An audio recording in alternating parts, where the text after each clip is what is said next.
Hello, everyone. I am Bev Cotton. I am co-chair of the Hillsborough County Dems along with Katie Cutchell. And we are so glad that you are joining us tonight to hear from Maggie Goodlander and Colin Van Ostern. I am pleased that our esteemed moderator tonight is Jim O'Connell. He is running for Executive Council District 4. He's on the Democratic ticket. He was raised in Ireland, where his passion for politics and public service was first sparked while working on various issues, including legalizing divorce in Ireland and gaining access to contraception. And we also just heard some wonderful stories about seafood in Ireland. So that was always a treat to hear about those yummy kinds of things. Jim now calls Manchester his home. He's raising his 4 children there since 1997 with his wife, Kathy, who grew up in Bedford. He serves on the Manchester School Board as vice chair. He's passionate about public education and supporting educators. He led the effort to bump up the minimum wage for school district employees to $15, benefiting hundreds of employees. He's a business owner in the cybersecurity field with clients in both the public and private sectors. Jim is running for the Executive Council to continue to deliver for Granite Staters. He'll bring his same brand of hard work and practical leadership to Concord to protect reproductive freedom and safeguard public education against extremists. So thank you so much. Welcome, Jim, and take it away. Well, thank you, Bev, and I appreciate the opportunity to be there, to be here tonight, and thank you for that wonderful introduction. So we're here joined by Maggie Goodlander and Colin Van Ostern. I just asked them both, and they've agreed to allow me to call them by their first name. So Maggie and Colin, welcome. Thank you, Jim. Great to be with you. Great. So I'm just going to outline very briefly the format. So as was discussed with both the campaign managers, the format starts with a 3-minute self-introduction. After the intros, we'll ask questions of both candidates, and the candidates will take turns answering first alternately. Each question will be answered by both candidates. 3 minutes are allowed for each answer. If a candidate mentions the other, the candidate being mentioned can take up to 30 seconds to comment if they desire to do so. 3 minutes will be allowed at the end of closing remarks by each candidate. So with that, we'll begin with the first speaker, who will be Colin. Thanks, Jim. Thanks for moderating this. Maggie, nice to see you on Zoom tonight. And thanks, everybody, for being here. Jim, I look forward to talking about the Executive Council a little bit tonight, in addition to the U.S. Congress and some of the issues facing us. And I appreciate everybody taking time on a Sunday night. I moved to New Hampshire at the age of 22. It was the 18th house I ever moved into, which means a lot of moving when I was a kid. And all the things you imagine that come with it did. I know what it's like to live without health insurance. I know it's like to be crushed by student debt. I ran out of loans entirely my senior year of college and put tuition on a credit card, which luckily I don't think they let you do anymore. And when I got here, I've worked like the single mom who raised me. I fought hard on issues that are the very issues that are going to be in front of us in this election. I'm raising an 11-year-old and a 13-year-old a mile from the hospital where they were born, which I never could have even dreamed about as a kid. This is the first home I've ever had in my life, and it's incredibly special to me. And I've had a chance to work at great private sector employers, places like Stonyfield Yogurt, proves you can grow and be profitable and have healthy business and healthy planet right in your mission. Southern New Hampshire University, I took some of that pain from student debt and I channeled it into helping build a nonprofit college to help students get a degree without debt. Almost 10,000 students graduated through that program, the vast majority with no debt at all. And I became our executive counselor here in New Hampshire. I ran in 2012 after Planned Parenthood funding was shut off. I ran the same year Chris Pappas and Deborah Pignatelli did. I got elected alongside both, and it turns out elections have consequences. We got Planned Parenthood funding restored. It took twice, but we did it again. And this was also when the US Supreme Court ruled the Affordable Care Act couldn't be implemented the way President Obama had written it, and left it up to every state to figure out what and how they would do. In New Hampshire, it was a huge fight to get Medicaid expansion done. And if anyone here ever wonders, is it worth that extra phone call or that extra door to knock on, it's worth it. That vote came down to a 3-2 vote on the Executive Council, a single vote 10 years ago. Because of that, 100,000 of our neighbors, our fellow citizens, have gotten cheaper, better healthcare, including things like addiction treatment services, behavioral and mental health coverage. These are some of the issues that are going to be in front of us in the next Congress, no matter who our next president is. And I sure hope it's going to be Kamala Harris. But we know after Project 2025 what they're going to be pushing, and we know what we have to fight for. A national law to protect reproductive rights, real action to lower basic household costs like healthcare and higher education that I've spent my life working on. If you want a New Hampshire leader who's in it for us, a New Hampshire leader who's delivered for us, I'm here to ask for your vote tonight. Thank you very much. Thank you, Colin. We appreciate that. And with that, I'll hand it over to Maggie. Thanks so much, Jim. It's really great to be with you tonight, to be with all of you tonight. Thanks for coming out on Zoom on a Sunday night in August. I'm Maggie Goodlander, and for those of you I don't know, I'll begin at the beginning tonight. I was born on Election Day in Nashua, and my mom, Betty, she went into labor, and she went directly to Broad Street Elementary School to vote before she went to St. Joe's Hospital to give birth to me. And that is the spirit in which I was raised. My mom, she's a real fighter, and because of her, so am I. When I was 2 years old, she ran for the seat, and her detractors, with the help of Roger Stone, developed a slogan, which was, "A woman's place is in the home, not in the house." And that was a winning slogan in 1988. We're working to flip the script because my mom, she raised me to believe, as I do, that a woman's place is absolutely in the people's house. And it is amazing to feel and to see more clearly than ever before that a woman's place is in the White House too. And we've got to get that done on November 5th. New Hampshire made me who I am today. I'm born and raised, and from my living room today, I can see the shoe factory where my great-grandfather worked and the hospital I was born after my mom voted, of course. I became a lawyer by training here in New Hampshire, but I really became an advocate in my heart. I've represented people in the most vulnerable and consequential moments of their life in family court. I've worked in our drug courts, and I've fought on the front lines of the fight for the right from which all of our rights flow with the most patriotic Granite Staters I know, and that's the right to vote. We got to vote on September 10th and on November 5th. I've always gone where I felt I could make a difference for New Hampshire and for our country, and that's taken me to the front lines of the fights that are on the ballot this fall. The fights for democracy, for fairness, and for freedom. In the fight for democracy, I served 11 years as an intelligence officer in the Navy Reserve, and I swore an oath to defend our Constitution against all enemies, foreign and domestic. Early in my career, I came together with an incredible group of people. We passed a landmark sanctions law imposing accountability on Vladimir Putin and his regime 10 years before the most recent invasion of Ukraine. And I'm banned from Russia for life because of that work. I was equally proud to be a part of the effort to impeach former president, now convicted felon, Donald Trump. It was for the first time, but not the last time. And day 3 on this job is January 6th. There's no time for a learning curve, and we know what we're up against. All we need to do is read Project 2025 to see it. You know, after President Biden was elected, I went to the White House. I helped lead the Biden-Harris administration's unity agenda, dedicated to tackling the biggest challenges we face as a country, like our mental health crisis here in New Hampshire and across the country.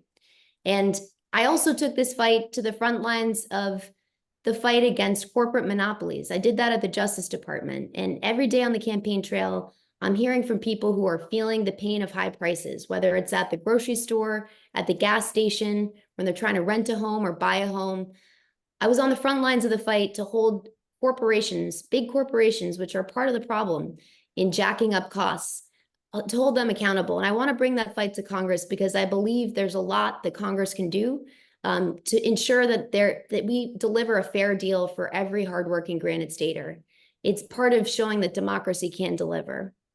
Let me just close with a word about freedom, because here we are in the live free or die state, and no one believes in freedom more than we do here.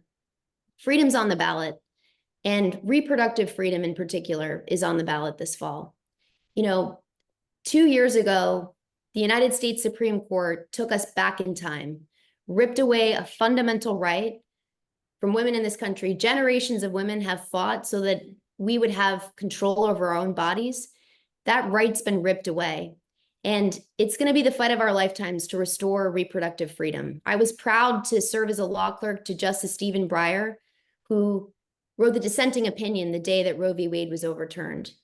And the day that decision came down, I was at the Justice Department helping to fight back.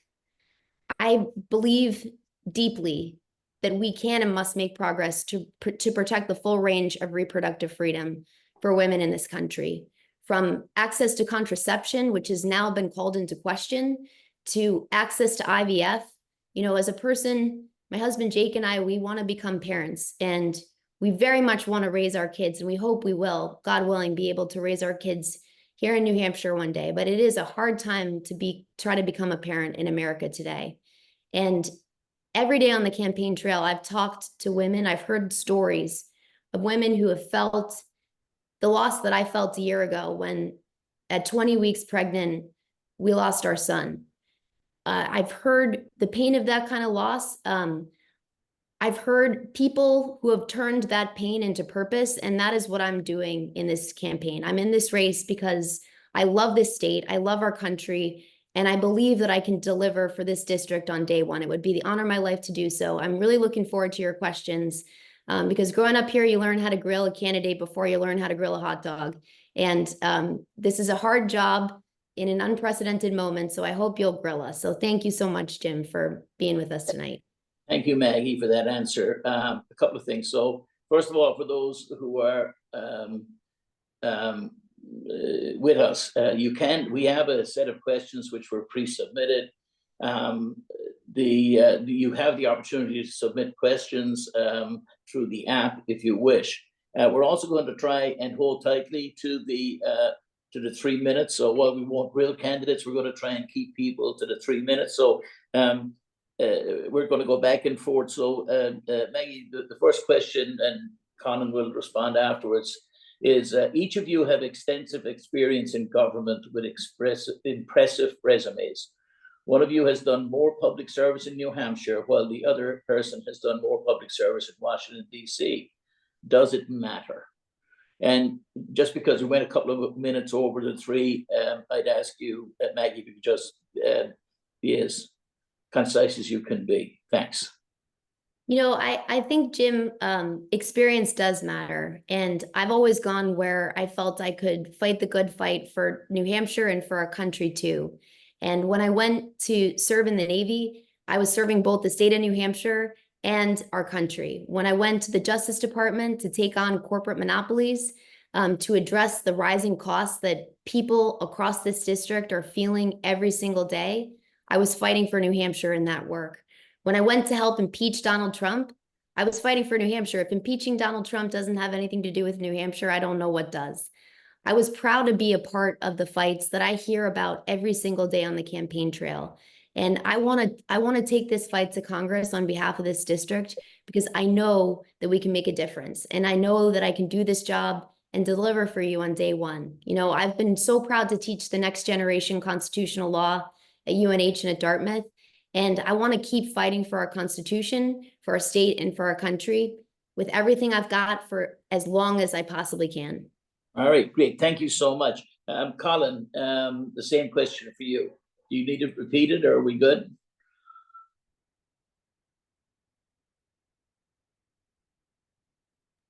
There we go. Can you hear me okay? Yeah. Do you want me to repeat the question? No, I'm good. Thank you. I appreciate it. And I think it's a really important question. It's one of the central issues in this race. You know, I think about the people who have been some of our most effective advocates for New Hampshire in the United States Congress.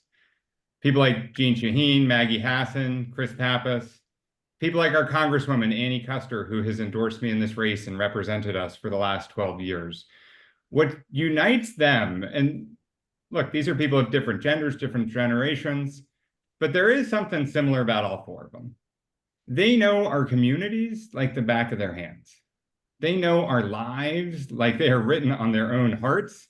And it's what makes them such good advocates for us, such good representatives for us. That's the job that we're hiring for, representative.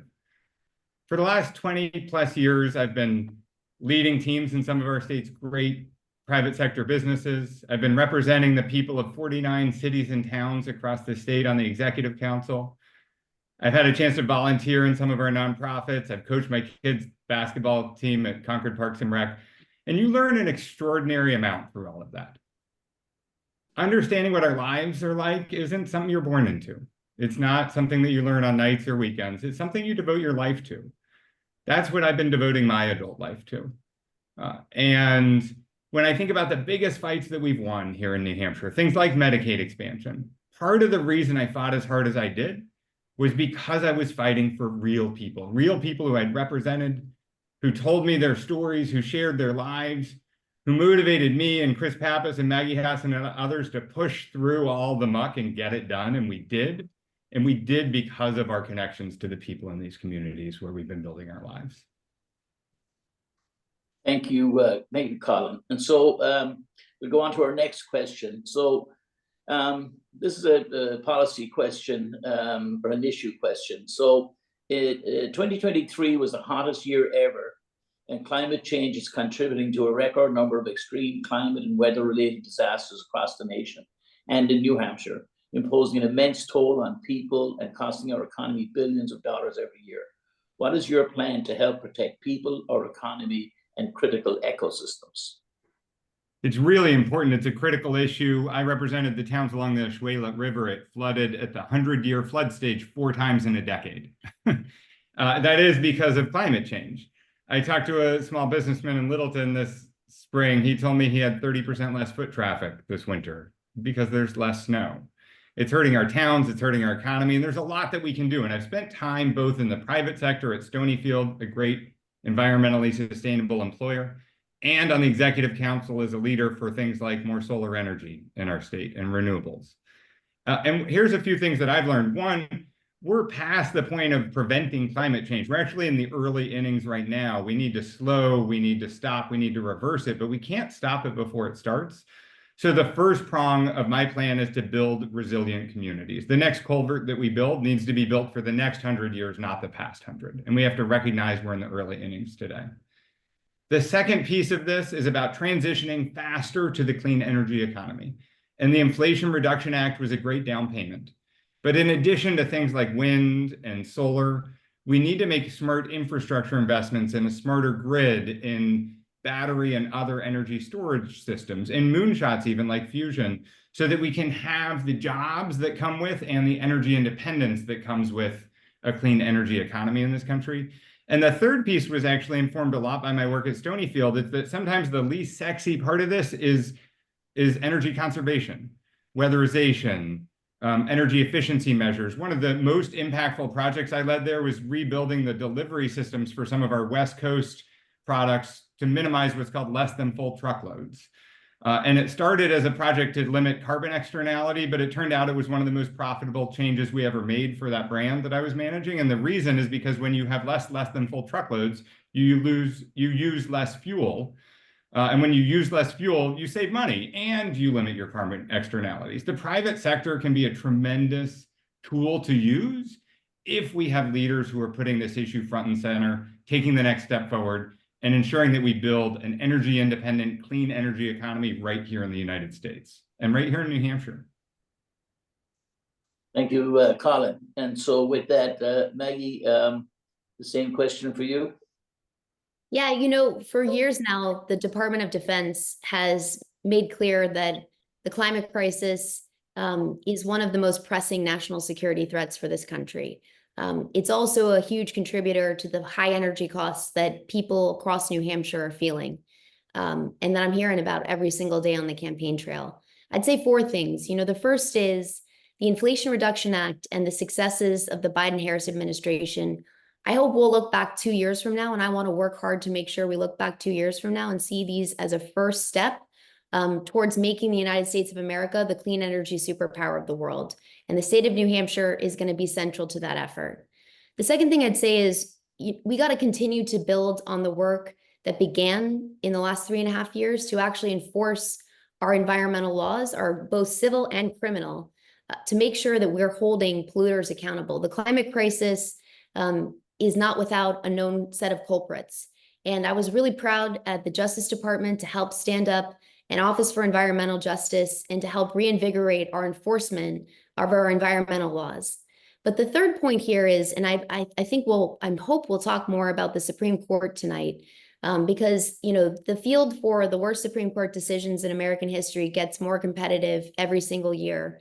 But one of the decisions that comes up most days on the campaign trail is the Supreme Court's decision earlier this year to overrule the Chevron doctrine, which is a very sensible rule of thumb that the Supreme Court followed for decades, which is that you defer to experts, including our professionals at the EPA, when federal courts are interpreting environmental laws or any type of law. The Supreme Court got rid of this doctrine, and like so many of the other bad decisions that have come down in recent years, it's on Congress to step up and to make sure that our environmental laws are up to the task and are going to be enforceable by the patriotic public servants across the federal government and in our state governments too, who are helping to combat the climate crisis.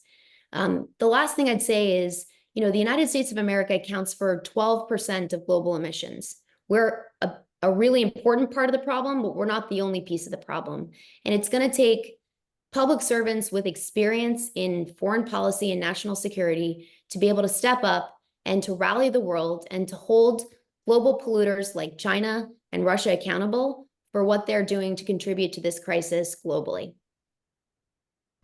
All right, thank you. So moving on to our next topic, the question is, the childcare system is strained. It is simultaneously too expensive and pays too little to retain competent childcare staff in a tight labor market. A growing number of households with children have two working families. For some families, a sizable portion of take-home pay goes to daycare expenses. How can we improve the situation and lessen this burden on young families? And that's to you, Maggie. Access to affordable childcare is absolutely essential to making sure that families in New Hampshire can thrive. Today, the cost of childcare is often up to 20% of family's income. That's just too high. It's too much.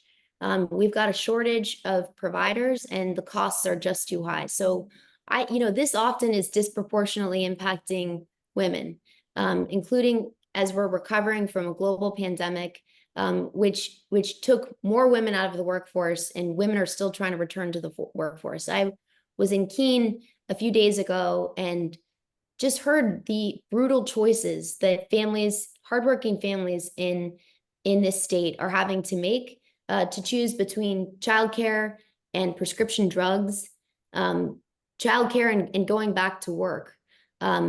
These are not the kinds of choices that people should have to make in America today. So I'm in favor of looking at the full range of possibilities in this respect, including potentially a federal cap on how much as a percentage of income families should be paying for childcare. And this will be a real priority for me in Congress on day one. Thank you, Maggie. And Colin, the same question. Yeah, it's an increasing crisis, and one a lot of us have felt personally. When our first son was born, Peter, when I worked at Stonyfield, my wife Kristen took a job at Timberland. And if those of you who know I live in Concord, New Hampshire, know Timberland is not close. And the reason she drove back and forth to Stratham every day is because they had on-site childcare. And that was one of the main reasons she took that job, because it was hard to find, frankly. We had kids on wait lists for months and months. It seemed like they would never end. And it's gotten worse since then. I was proud to be one of the many leaders in our state fighting for full-day kindergarten, to get it done, to get it passed. My rising sixth grader starts middle school on Wednesday. He actually was part of the first class of kids at our local public elementary school who started in full-day kindergarten for the first time ever and just finished 5th grade earlier this summer. So one of the things that we need to do is roll back the Trump tax cuts for the very wealthiest, very biggest corporations, use some of that money to help seed fund things like universal pre-K, but that's not enough on its own. I also was part of a public-private non-partnership, public-private partnership in Southern New Hampshire for the biofabrication cluster, helping build the support for a new industry that's developing in the Mill Yard, in Manchester, and now Nashua, around some of the research Dean Kamen's doing about manufacturing cells and tissue. And the projections are it'll create 7,000 or 8,000 new jobs. So they asked us on this public-private partnership, how can we support that many jobs? And one of the central answers was we don't have the childcare infrastructure to support it. We applied to be one of the nation's 10 tech hubs designated as a key region for our national security because of this industry that's being built. And a key component of that application, which we were just awarded a $44 million grant, was a $10 million childcare apprenticeship program for Southern New Hampshire, paying individuals to train and learn and get the skills they need to be part of the childcare workforce, potentially even providing vouchers so their own kids can get childcare, so there's a multiplier effect. I think it's the sort of innovative thinking and pilot that we need to dramatically expand the quality childcare workforce, which is central to the challenge right now. Thank you, Colin. And so now this next question will go to you first.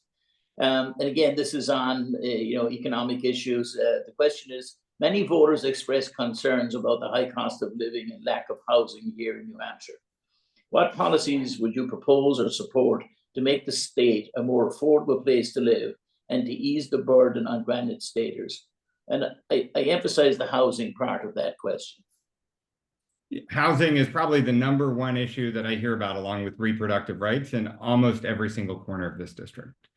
I have talked with Harrison Kanzler, the head of a local housing agency way up in the North Country. I've walked with the leaders of Twin Pine Housing Authority in Lebanon and sat down with Mayor Tim McNamara to ask his thoughts, someone who served on the board there for years. Met with housing advocates in towns and cities across our district, and we are at a real breaking point. There's some specific things Congress can do and that we have to have our next Congress do. One, and it's a benefit of one of the things I said about repealing the Trump tax cuts for the very wealthiest, very biggest corporations. That also gets us back on the path to fiscal responsibility. Slashing federal deficits is an important way to push interest rates down. That means every new mortgage, every refinancing, every small business we're trying to expand, it is cheaper for people to do it. We also need to be more aggressive about getting our infrastructure dollars already in the infrastructure bill spent here in New Hampshire, things like building out town water and town sewer, so you don't have to build septic or private wells. We need to incentivize local areas to have zoning that encourages building, that encourages more housing supply. And we need to crack down on some of the bad actors here, the massive corporate landlords, private equity firms. One of the proposals I've supported is ensuring that if a large landlord increases rent by more than 5%, that they're not getting federal tax credits at the same time as doing that. A way to slow the increase in some of these rent increases, crack down on junk fees, things that started on concert tickets and airlines are now creeping into rental applications. End source of income discrimination in the housing process. There's a lot that we need to do here. One of the challenges is you can't just tackle just low-income housing or just affordable housing or just the homelessness crisis. The truth is, at every point in the income spectrum, it's an issue. And by being smart about tackling both supply and demand and embracing bold ideas, I'll tell you, I was really excited in this moment. I was proud when Kamala Harris came out and talked about a $25,000 first-time homebuyer tax credit. But the person who raised that issue to me first was Tim McNamara, the mayor of Lebanon, New Hampshire. And the reason is because he pointed out there are no starter homes in the Upper Valley anymore. Who has $100,000 in a savings account for a first-time home purchase as a down payment? It makes no sense. And so these are some of the issues that I'm going to push forward, some of the solutions. And I'll also say having people like Tim, one of every single mayor in this district who've supported me in this race, it's important because our job as our representative is not to have all the right ideas. It's to listen well and raise other people's voices up. And that's what I hope to do in this race. And if you elect me as your congressman. Thank you, Colin. And so the same question to you, Maggie. You know, having a home is the cornerstone of the American dream, whether you're renting a home or buying a home. And I think every day about 82%. 82% is the percentage increase in the average cost of a single family home here in New Hampshire. It's also the average increase in gross median rental costs in many parts of our district, including in the Upper Valley. And for seniors on a fixed income, who I hear from every day, who are struggling to make ends meet, to pay the extraordinary costs hardworking people in the state are being asked to pay to get a home. For a single mom of two who's trying to buy a single family home up against a multi-billion-dollar private equity firm, she's going to lose every time. So look, we know we need to increase the supply of housing in this state, 60,000 homes by 2030. And to do that, we're going to have to continue to build on the important work we've seen happen to date with the bipartisan infrastructure law and other sources of federal funding that will help address some of the barriers to building new homes and make that possible. We're going to have to work collaboratively. What I know from my experience, 15 years in government is a team sport. And what I know from my work as a lawyer, when it comes to housing, federal, state, and local laws all have to work in harmony. And I've been talking to leaders all across this district about creative ways that we can use sources of federal funding, which I will fight to secure and make sure that they reach our communities, to find ways to use those sources of funding and other tools to make sure that our laws are consistent with our shared goal of making sure we have more affordable homes here in New Hampshire. But I also am going to continue to build on the work that I was proud to do at the Justice Department in the Antitrust Division. We were laser focused on housing as an industry, and we've got many consolidated parts of the United States economy, but housing is one. And we see this in rental markets where corporate landlords are jacking up the cost of rent. They're using traditional tools and practices of price fixing, but they're able to do it more efficiently and effectively ever before using algorithms and our own data. And I was very proud to see my former colleagues at the Justice Department file an important lawsuit on this front just a few days ago. The same is true when it comes for home buyers here in New Hampshire. And we are seeing multi-billion-dollar private equity firms and hedge funds buying up single-family homes all across the state and our country. And they too are jacking up costs. This is wrong. I want to bring this fight to Congress because I know we can make progress to make the American dream, the cornerstone of the American dream, possible for every granite stater. All right, thank you. The next question is another pocketbook issue, but structural issue too. And it's for you, Maggie. It's a short question, but it is, what's your plan to maintain Social Security solvency? So let me say two things about this. Well, three things, actually. The first is, we just recently marked the anniversary of the signing of the Social Security Act. This landmark piece of legislation really speaks to a core American idea that government is about more than being just an intermediary between the people and the private sector. Government is about building community and taking care of one another. And that's exactly what the Social Security Act promises for every hardworking American, for every American. And what we saw 4 years ago, when Justice Amy Coney Barrett was nominated to the Supreme Court 4 years ago, almost exactly 4 years ago, I read every decision that she'd written, and I read every law review article that she'd written. And, one of the things that she casually suggested in a law review article was that the Social Security Administration and the act that created it is itself unconstitutional. We have to take this suggestion very seriously, because what we've seen again and again from the United States Supreme Court are that casual suggestions in law review articles can often become some of the most damaging law in America. And so I want to be a part of the fight to make sure that we first and foremost protect the Social Security Act from any attacks on its constitutionality and protect the Social Security Administration from the same. And I think it's going to take, this used to be a bipartisan issue in which people of good faith could come together at the table. I think it's going to really require that we win on November 5th and that we take back the House if we're going to make long-term progress. And I want to be a part of that fight because the Social Security and the Social Security Act are such cornerstones to who we are as a country. And I will fight with everything I've got to protect Social Security. Thank you, Maggie. And Colin.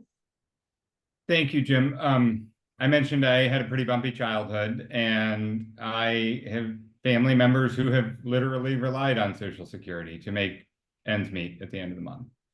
This isn't abstract for me, and it's not for many families. A lot of us have had that experience. Tens of millions of Americans have been kept out of poverty because of the safety net of Social Security, including some of our own family members. It's incredibly important, and we need people who are going to fight really, really hard for it. So there's some specific things that we can do. One, the more we grow our economy and get back to fiscal responsibility / federal deficits from their levels today, do things like repeal the Trump tax cuts for the very wealthiest, very biggest corporations in the country. The more we do that, the more it strengthens and extends the viability of the trust fund that we have today, because it prevents lawmakers from trying to dip into it or privatize it or come up with other schemes like they have in the past to try to move money around like a shell game and steal from the Social Security Trust Fund. I think we need to look at how we can expand benefits. The truth is there are many Americans who need the help that Social Security provides, and there are more opportunities, particularly in the community of individuals with disabilities and others who could see some expanded benefits. And then the third, some people don't know this, but whether you pay $150,000, or excuse me, about $165,000 a year if that's your income, or if your income is $1 million a year, you still pay the same Social Security taxes. And I'm not talking about as a percentage, I'm talking about the number of dollars that you pay every year. The truth is we need to make the very wealthiest pay their fair share. And it makes no sense the way it is right now. Now, that doesn't mean that we can afford to raise Social Security taxes for middle-class families, for even upper middle-class families. I do not support that. But for the very wealthiest, to start paying their fair share, to ensure that the Social Security Trust Fund is strong, that it lasts longer, frankly, just that we have some tax fairness in this country while keeping middle-class taxes low, those are real concrete solutions to extend the life of Social Security. Thank you, Colin. And so now we'll move to a governorship or governing question. It's about partisanship. We continue to hear from voters that they are tired of political polarization. Trust across party lines in Congress continues to dwindle. What about your background qualifies you to work with members of all parties to do what's best for the nation and for New Hampshire? How do you plan to overcome political polarization in order to get things done for your constituents? Well, it's a phenomenal question. It's important. And it's something that I bring some unique background areas to bear here. One, doing exactly that, working across the aisle to get real things done for people here in the state of New Hampshire. And two, working outside of politics, working in the private sector and in our nonprofits and in our community outside of politics, where we don't ask each other's political parties when you're setting a big goal or building a new debt-free degree program or figuring out how to limit less than full truckload deliveries at Stonyfield. The truth is, in that work, and most of my background's in the private sector, you find ways to work together regardless of ideology because you have a shared purpose and a shared goal. And I do think it's a huge asset in this race to bring not just governing experience, but also private sector experience, community, volunteer experience all together, but specifically in government. There's a bridge I just went to go look at in Hinsdale this weekend that is getting built today. Cars will go over it for the first time, probably in the next month. It had been on and off the 10-year plan in the small town of Hinsdale since the 1980s when I took office as an executive counselor. And I remember a state rep named Michael Abbott who reached out to me, asked me to come visit, meet with the local selectmen, Democrats, Republicans, Independents. And Michael said, sometimes when you live out here, it feels like nobody cares about you. Nobody hears your voice. And what I did is I held a field hearing. I called up Ray Burton, a Republican executive counselor who served alongside me. And I knew that Ray and I weren't the same party, but I also knew that he cared mainly about standing up for rural areas. He represented the North Country. Ray became a great advocate for that project. We got it back on the 10-year plan. We got it there to stick, and it's getting done right now. And in the town of Winchester, and the town of Hinsdale, and those small communities in southwestern New Hampshire, that means a new chapter for their economy, a new chapter for their community. And it happened because we worked across party lines. This is not something abstract to me. It's something I've done as an elected representative for 49 cities and towns across our state over and over and over again on issue after issue for 2 terms. Thank you, Colin, for that answer. And Maggie, back to you.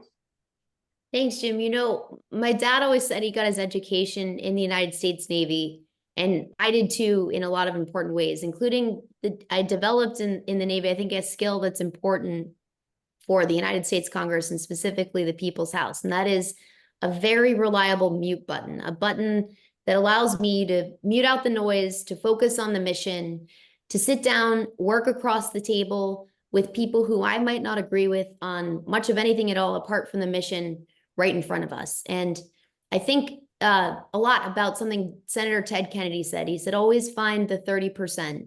You might disagree with someone on 70%, but find the 30% and get it done. I've been looking for the 30%. Sometimes it's not 30. 30 is a good day today in America, you know, at a time of great division. But I will always find, whether it's 3% or 0.3%, I'm going to find it and get the job done. And I think we need more people like that in Congress today. You know, throughout my career, I've worked on a bipartisan basis. I helped craft this sanctions bill imposing accountability on Vladimir Putin, and together with a bipartisan collection of colleagues, we're banned from Russia for life. I helped advance comprehensive bipartisan immigration reform 11 years ago as a staffer in the United States Senate, and the job I left to come and run for this seat was at the White House, leading the Biden-Harris administration's unity agenda. This is an agenda dedicated to the basic idea that we can still come together as Americans, Republicans and Democrats alike, to solve our biggest challenges. And we had 5 major pillars for this agenda: tackling the opioid epidemic, our mental health crisis here in New Hampshire and across the country, fulfilling our sacred obligation to veterans, ending cancer as we know it, and holding big tech companies accountable, including to keep our kids safe online. And look, 400 pieces of bipartisan legislation were signed into law to advance this agenda, from the PACT Act, the most significant piece of legislation to get veterans access to healthcare, signed into law in my lifetime, to the Bipartisan Safer Communities Act, which has brought millions of federal dollars to New Hampshire to help support mental health, getting mental health care for our kids in schools. These have been important bills, and there's a lot more work to do. And the progress we've made to date gives me hope, but I am determined to keep making progress on all of these fronts and others, because I believe it's still possible, even in a time of great division. Let me just share one anecdote that gives me a lot of faith. Look, when I worked on impeachment, every single day I was across the House Judiciary Committee hearing room from the gentleman from Florida, Matt Gaetz. And I thought, here's a man who's immune to reason, who operates in bad faith, who we could never work with on anything of consequence. Fast forward 2.5 years, I'm at the Justice Department in the Antitrust Division, and this same Matt Gaetz wants to sit down and hammer out and work with us on a bill to hold big tech companies accountable. This is evidence that, and to me, a renewal of the basic idea that we always have to look for the 3%, the 0.3%, if we can find it 30% and get the job done. And what I can tell you is I will always do that, and I will deliver. Thank you, Maggie. The next question, and you'll forgive me, you must have known it was coming, as the Vice Chair of the Manchester Board of Education Committee Board, and having spent a lot of time working education issues, my question has to do with education and education nationally. We're seeing an attack on teacher standards, educational standards, book banning, and all the whole panoply of things. And there isn't enough time to address the question fully, but as a congressperson, what is it that you can do through the Federal Department of Education or otherwise to push back against some of these attacks on our public education? Yeah, it is an attack on public education and on our teachers, and in this sense, in our students too. You know, I learned most of the important things that I've learned in life in first grade with Beverly Carter at Birch Hill Elementary School. And the promise of our public schools is so core to the idea of America. And I've listened and heard from teachers and students across this district who are feeling, and school board members who are feeling the pain of this attack. And it's an attack on, it's the same arsenal that's attacking reproductive freedom in this country. The freedom to choose, the freedom to access healthcare. It's an attack on the freedom to be able to teach the books that you want to teach, to be able to read the books that you want to read, to be able to play sports, and to be who you are, and to have dignity in that, and to be treated fairly. These attacks are unacceptable, and they're against the most vulnerable among us. Look, Project 2025 has a lot of really scary content in it, enough to scare the living daylights out of anyone. One of the scary pieces of information and pillars of that agenda is to essentially eliminate the Federal Department of Education. So we've got to win in November, because this is an existential threat to the important role that the federal government can play in partnership. And as I said before, government's a team sport, and nowhere is that more true than when it comes to education. You know, Congress can do a lot to help make sure that the federal dollars that this state is promised reach this district. And I think about the IDEA, the 40%, I've talked to teachers, special education teachers around this district, who have explained just the absolutely excruciating impacts of Congress not living up to its obligation to pay the 40%. So I'm going to fight for that, and I'm going to fight for every possible federal dollar that we can get to make sure that our schools are up to standards. You know, school is going to be starting this week. We're expecting really 80-degree heat. Many of our schools across this district don't have the kind of air conditioning that the students need to stay cool and to learn. So I'm going to fight for every federal dollar and make sure they reach our district. Thank you, Maggie. And so to you, Colin. Well, thanks for asking about it. I mentioned I have a rising sixth grader. I also have a rising high school freshman. Both of them start school on Wednesday. So it's a big week in our house, both at the neighborhood public schools at Runlet and at Concord High School. Such an incredibly important pillar of our community here. And one of the reasons so many of us live here in New Hampshire is because of our quality public education. I think about what we need to do to better support early childhood education, as well as elementary and secondary education, and also how we can make higher education more affordable, how we can keep and bring more young people here in the state of New Hampshire, which is what we need our economy to grow.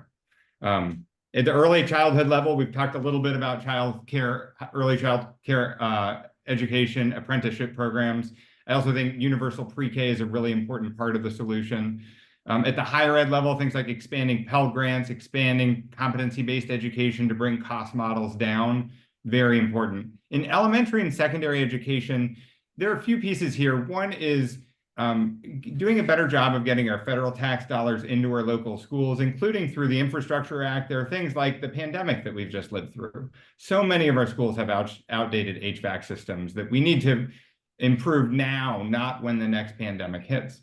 But we also need real accountability that starts both in Concord and in Washington. The voucher system that we've seen in New Hampshire is out of control. It is an attempt to weaken our public school system and to suck public tax dollars and pour it into private and religious schools, often for families who are sending their kids there anyway in the first place. It's wrong. Those schools often are not held to the same accountability standards that our public schools are. And that accountability can happen in Washington too, both from legislation and from hearings, and having, one of the important roles that Congress plays is that of a watchdog, where they can put a spotlight on issues when they're not working, putting a better spotlight on what's happening with some of those dollars in New Hampshire, with the lack of accountability with them. I think that can be one of the real ways that Congress makes a difference, to support our local lawmakers on this issue. Thank you, Colin. Well, that brings us wonderfully to we're going to finish with 3 minutes for you, Colin, and then followed by 3 minutes for Maggie, and then Katie's going to wrap up in the last minute or two. So if we could stick to the 3 minutes, that would be great. I would just, by way of editorial, just say that there were so many questions that we got tonight, and I'm grateful to everybody who submitted questions. And we didn't mention some very important things like reproductive rights, and even though you might have as candidates, but there weren't questions, or labor rights, and many of the other things. And the reason I chose the questions was because I presumed unanimity on many of those topics. But anyway, so thank you. Let's get to this closing. 3 minutes from you, Colin, followed by 3 minutes from Maggie. Well, thank you, Jim, and thank you, Maggie, both of you, for your time, and for the 119 people, which means we lost one person in the course of the last hour. I think it was 120 right. earlier. What a great testament to all of you. This is awesome.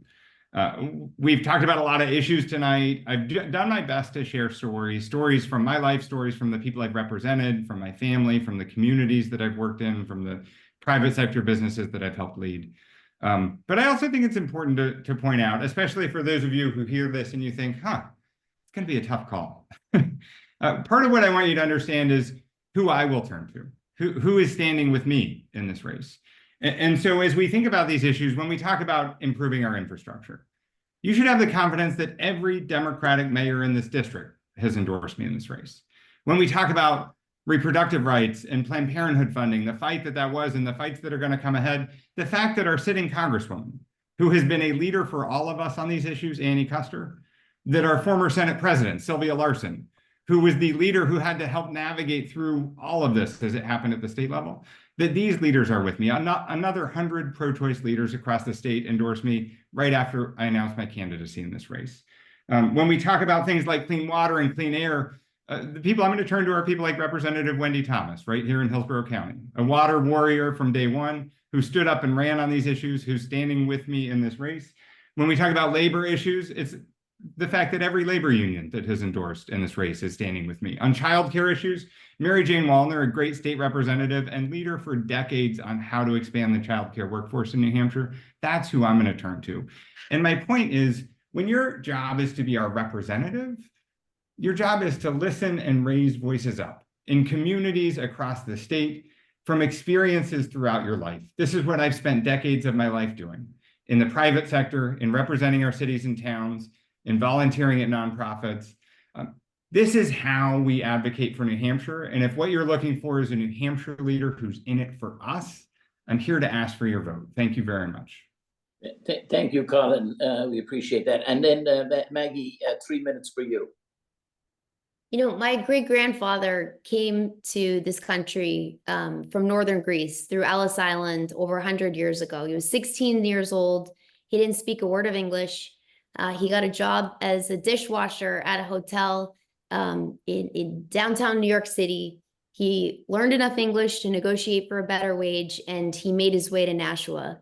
He built a farm, and I grew up down the road from that farm. But he raised my grandfather on that farm.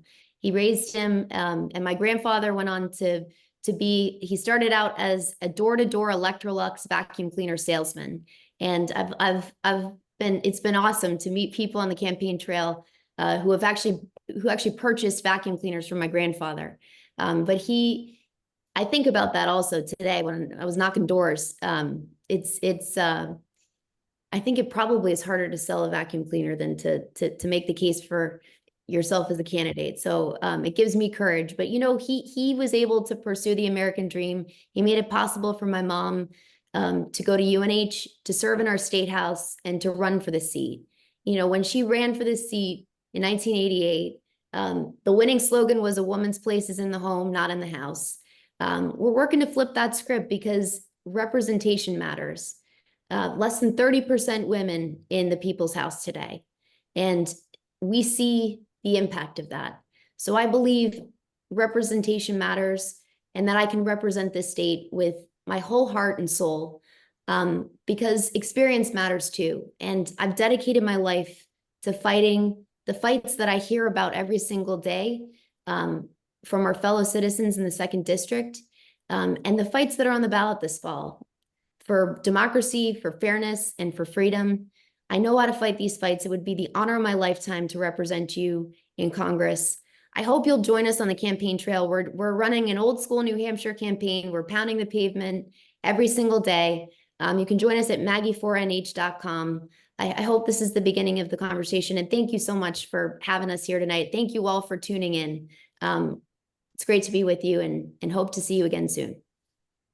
Well, thank you, Maggie, and I'm going to hand over to Katie as I do so. I just want to say thank you also. First of all, I think, CD1 couldn't be in better hands. We've got 2 marvelous candidates. I'm very, impressed by you both, and I know that the people will be well served by you both. I'm just grateful to the Hillsborough Democrats for putting this event together and for inviting me to moderate. Thank you very much, Kathy, and I'll hand it over to you. Katie. Great. Jim, thank you so much for doing an excellent job moderating this evening. Thanks to everyone for attending tonight, taking time out of your Sunday to check out these 2 wonderful candidates, Maggie and Colin. Thanks for sharing your time and your views with us this evening. We're very fortunate to have 2 candidates with such strong backgrounds. Just a few closing notes. On Sunday, September 22nd, the Hillsborough County Democrats will be hosting our annual picnic. I put the link in the chat, but I'll also email it out when we send out the recording of this event. Probably tomorrow, I'll be sending that out. So please consider attending. The picnic proceeds support both down ballot candidates and town committees. Also, I just want to make note that, we're all jazzed up about last week's convention coverage. It was so energizing. Let's keep the momentum going. We greatly need Dem victories from the White House to the State House. And as Michelle Obama stated, let's all do something. If you're not already involved in election work, reach out to your town committee, please, or reach out to Bev and I at the county committee, and we'll be happy to help you get engaged. I know a lot of you are already doing a lot, and I thank you for that. So that's it for tonight. Thank you all, and have a wonderful night. Thank you all.